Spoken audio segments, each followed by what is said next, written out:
Hi everyone, there's another big and potentially volatile week in September coming up in financial markets, so I will do my best to help you prepare for it. We begin the week with a reaction to the German election. Then European inflation data will keep the focus on inflation, while Evergrande and the Fed tapering concerns continue to play out. GKFX Cambodia presents the week ahead. My focus for this week will be on the German election, where voting took place on Sunday, September 26, and any repercussions should be felt in markets this week. In recent times, German elections have been very stable and predictable with minimal market reaction. This one could be different though, because Angela Merkel is stepping down after 16 years as Chancellor.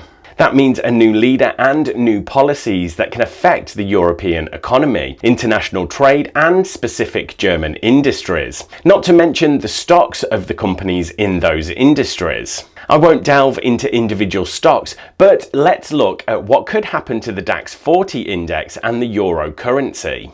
So by the time you're watching this video, we should know who the next Chancellor is, but might not know which parties will be in the government coalition. So what combination of coalitions are analysts expecting to be good and bad for markets? Well, there are 5 parties in the running to be part of the government. 2 Conservative, which are the CDU and CSU alliance, as well as the FDP.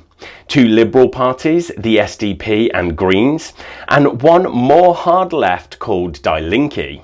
First, the results that should be positive for the DAX index and for the euro. Number 1, a 2-party coalition of the CDU and SDP would be a continuation of the status quo, so probably wouldn't cause any upset. Number 2, a 3-party coalition between the CDU and SDP and Greens is the most expected result and should mean a bit more government spending, but the power split would limit very meaningful change. Now, the results that should be negative for the DAX and euro. Number 1, any coalition with Die Linke would create concerns about an anti-business climate in Germany. And 2, a coalition of the FDP might mean a return of austerity policy and reduce the chance of the EU Recovery Fund getting extended.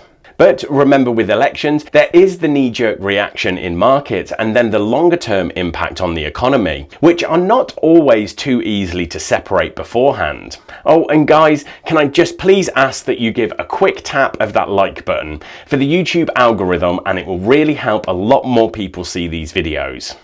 Okay, so let's round off with the economic calendar. Now, as I mentioned in the intro, Eurozone and German inflation data points are probably the main ones to watch. It's a delicate time for central banks, including the ECB, which are making plans to taper bond purchases. The risk of a policy error is high. Central banks might either be wrong to start tightening policy as the economy slows down, or they might have misjudged the strength of inflation, in which case they are behind the curve and need to speed up rate hikes. Euro-dollar especially will move as markets try to predict which way the Fed and ECB pivot on monetary policy. Elsewhere, China data will be important to watch in the context of the issue around Evergrande. Right, thanks everyone, good luck trading this week, and make sure to click on subscribe so you don't miss the next episode of The Week Ahead.